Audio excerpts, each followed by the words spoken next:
Ácido sulfúrico y su obtención industrial. Es un líquido oleoso e incoloro, muy corrosivo e higroscópico, que carboniza la materia orgánica. Sus disoluciones acuosas, que son fuertemente ácidas, se preparan vertiendo el ácido muy lentamente sobre el agua y agitando. Fabricación. El dióxido de azufre obtenido por tostación de las piritas o quemando azufre, se oxida a trióxido de azufre. Este, al reaccionar con el agua, forma el ácido sulfúrico. Dependiendo de la forma de producción, existe dos procedimientos para la obtención de ácido sulfúrico industrial. El método de las cámaras de plomo utiliza óxidos de nitrógeno como catalizadores con un rendimiento del 60%. Este método no es usado en la actualidad. El método de contacto, en el que se utilizan platino u óxido de vanadio para este fin, alcanza un rendimiento del 98%. El ácido sulfúrico es de importancia químico-industrial, siendo así un indicador del grado de desarrollo de un país. Entre otras aplicaciones se tiene fabricación de explosivos, elaboración de polímeros, obtención de fertilizantes, refinado de petróleo, decapado de acero, industria de lacas y pinturas. A continuación veremos el documental completo.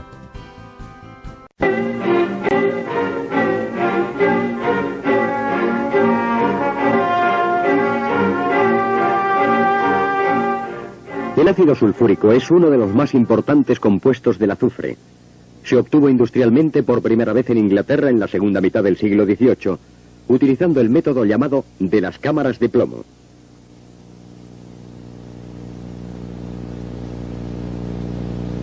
Se trata de un procedimiento de venerable antigüedad que actualmente ya casi no se usa. En estas imágenes vemos una de las últimas fábricas que aún quedaban en España en 1983.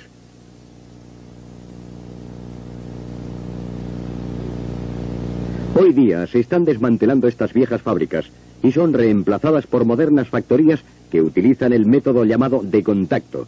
Veamos cómo funciona este método. La materia prima puede ser el azufre, pero comúnmente se parte de la pirita, que es un sulfuro de hierro natural. Asistiremos ahora a la primera parte de la fabricación del ácido sulfúrico, consistente en un proceso de oxidación de la pirita a dióxido de azufre o anhídrido sulfuroso. Esta oxidación tendrá lugar en los llamados hornos de tostación.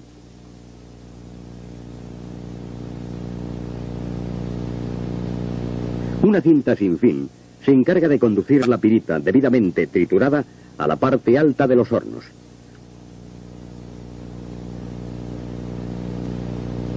El mineral debe ser repartido equitativamente entre los 4 hornos de la sala de tostación. De la exactitud del reparto se encarga un dosificador automático. Unos rastrillos que se mueven circularmente extienden la pirita y la empujan hacia el eje del horno, por donde cae al interior del mismo.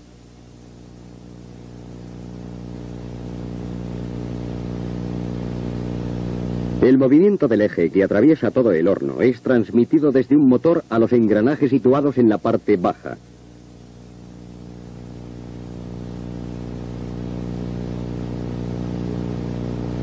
Los 4 hornos ocupan los 4 pisos de la nave de tostación. La necesaria corriente de aire se obtiene aspirando los gases a la salida del horno.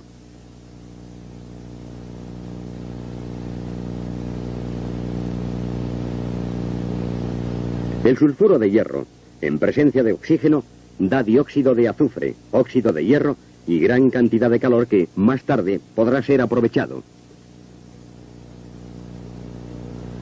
En el interior del horno hay varias plataformas superpuestas y la pirita en combustión pasa de una a otra gracias a la acción de rastrillos que giran lentamente.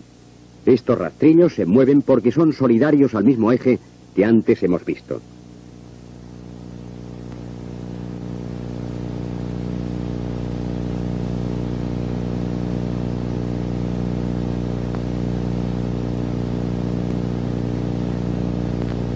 En la parte inferior del horno la pirita ya ha sido totalmente oxidada y se ha transformado en óxido de hierro. Este, todavía incandescente, se descarga periódicamente.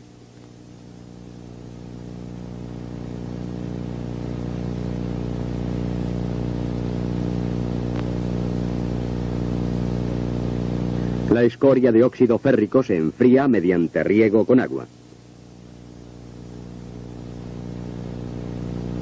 Los gases de combustión que salen del horno están muy calientes. Este calor se aprovecha para producir vapor de agua en generadores cuya parte superior, o calderín, vemos en estas imágenes.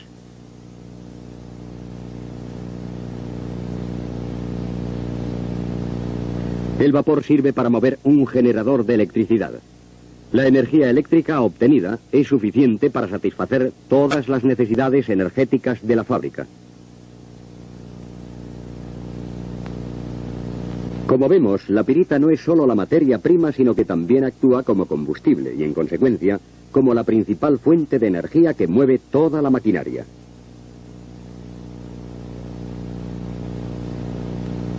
Volvamos ahora a los hornos. Los gases desprendidos contienen principalmente dióxido de azufre. Han cedido parte de su calor a los generadores de vapor, pero todavía están a una temperatura bastante elevada. Además, presentan impurezas que deben ser eliminadas.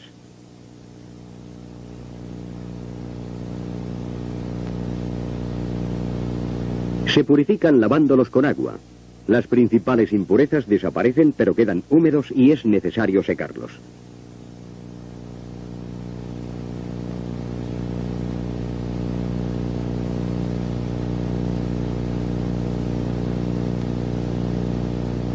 Antes de entrar en la cámara de contacto, sufren una última filtración para asegurar su total pureza.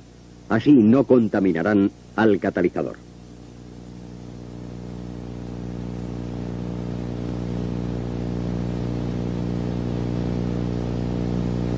Desde el filtro son conducidos a la cámara de contacto.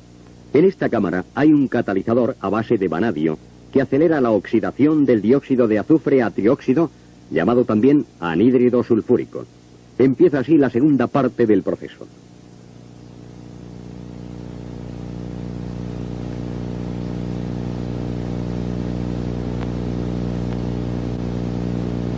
Es necesario inyectar oxígeno. La oxidación tiene lugar con desprendimiento de calor.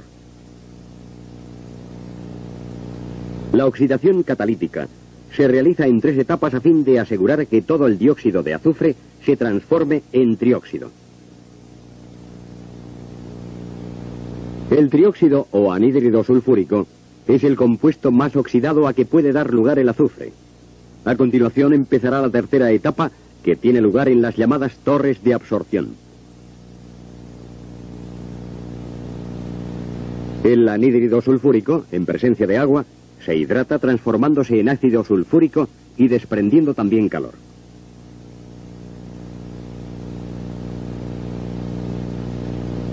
Por ello es necesario refrigerarlo. Como vemos, en la obtención del ácido sulfúrico no es preciso en ningún momento el aporte de energía. Todas las reacciones son exotérmicas. El ácido sulfúrico obtenido es de gran pureza y de una concentración que alcanza fácilmente el 98 o 99%. Se almacena en grandes depósitos de hierro y se expende en camiones cisterna. El ácido sulfúrico tiene muchas aplicaciones. La fabricación de superfosfatos para abonos es la actividad industrial que más ácido consume.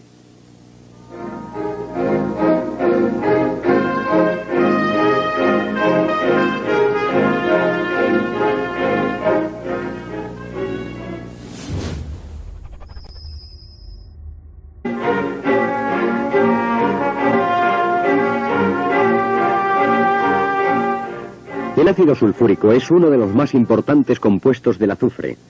Se obtuvo industrialmente por primera vez en Inglaterra en la segunda mitad del siglo XVIII, utilizando el método llamado de las cámaras de plomo.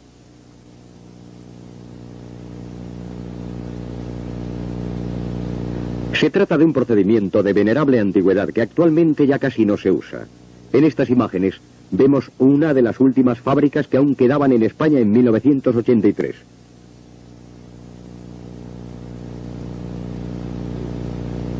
Hoy día se están desmantelando estas viejas fábricas y son reemplazadas por modernas factorías que utilizan el método llamado de contacto.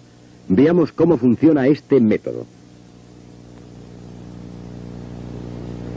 La materia prima puede ser el azufre. pero comúnmente se parte de la pirita, que es un sulfuro de hierro natural. Asistiremos ahora a la primera parte de la fabricación del ácido sulfúrico, consistente en un proceso de oxidación de la pirita a dióxido de azufre o anhídrido sulfuroso. Esta oxidación tendrá lugar en los llamados hornos de tostación.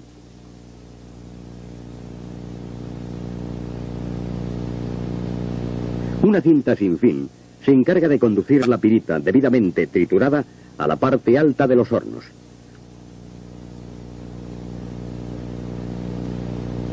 El mineral debe ser repartido equitativamente entre los cuatro. Purifican lavándolos con agua.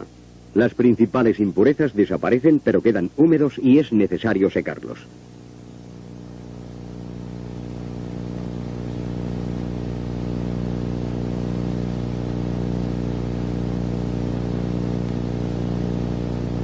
Antes de entrar en la cámara de contacto, sufren una última filtración para asegurar su total pureza. Así no contaminarán al catalizador.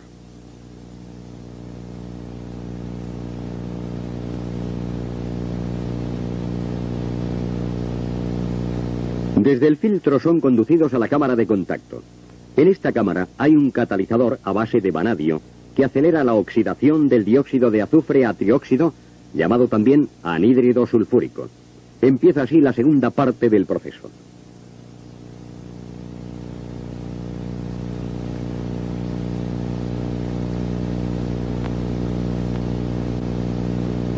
Es necesario inyectar oxígeno. La oxidación tiene lugar con desprendimiento de calor. La oxidación catalítica se realiza en 3 etapas a fin de asegurar que todo el dióxido de azufre se transforme en trióxido.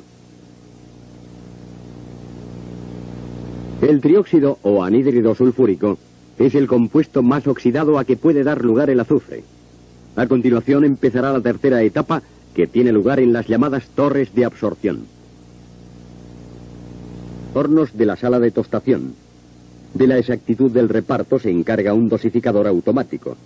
Unos rastrillos que se mueven circularmente extienden la pirita y la empujan hacia el eje del horno por donde cae al interior del mismo.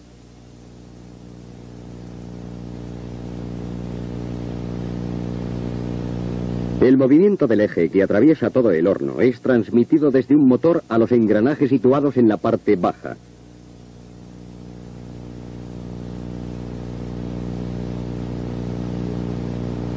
Los 4 hornos ocupan los 4 pisos de la nave de tostación. La necesaria corriente de aire se obtiene aspirando los gases a la salida del horno.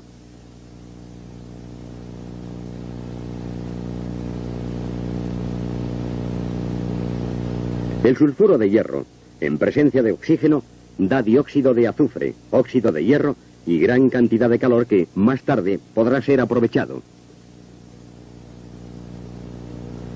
En el interior del horno hay varias plataformas superpuestas y la pirita en combustión pasa de una a otra gracias a la acción de rastrillos que giran lentamente. Estos rastrillos se mueven porque son solidarios al mismo eje que antes hemos visto.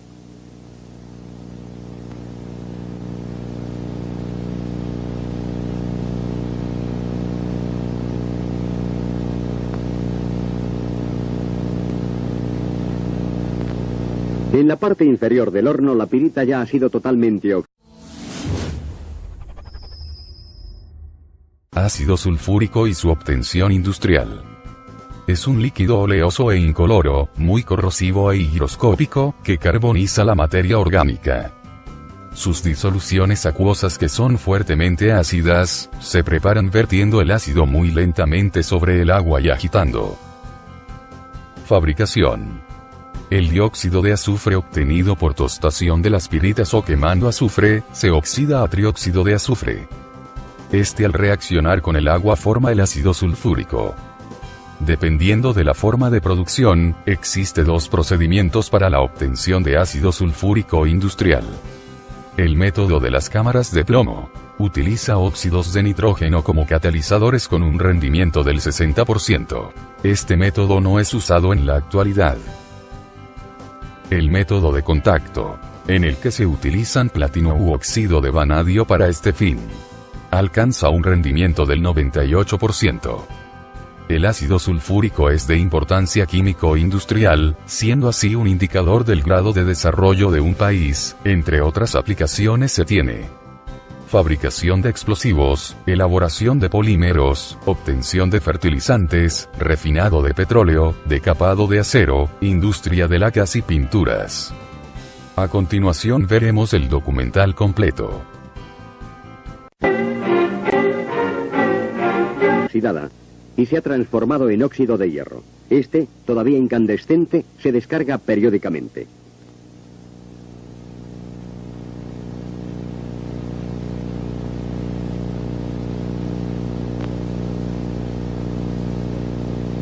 La escoria de óxido férrico se enfría mediante riego con agua. Los gases de combustión que salen del horno están muy calientes. Este calor se aprovecha para producir vapor de agua en generadores cuya parte superior, o calderín, vemos en estas imágenes.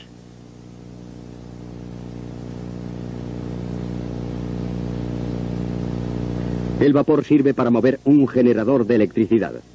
La energía eléctrica obtenida es suficiente para satisfacer todas las necesidades energéticas de la fábrica. Como vemos, la pirita no es solo la materia prima, sino que también actúa como combustible y, en consecuencia, como la principal fuente de energía que mueve toda la maquinaria.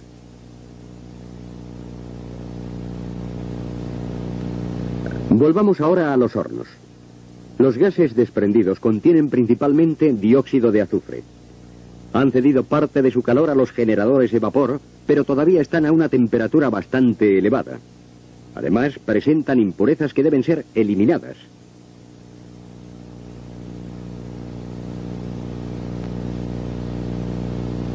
Se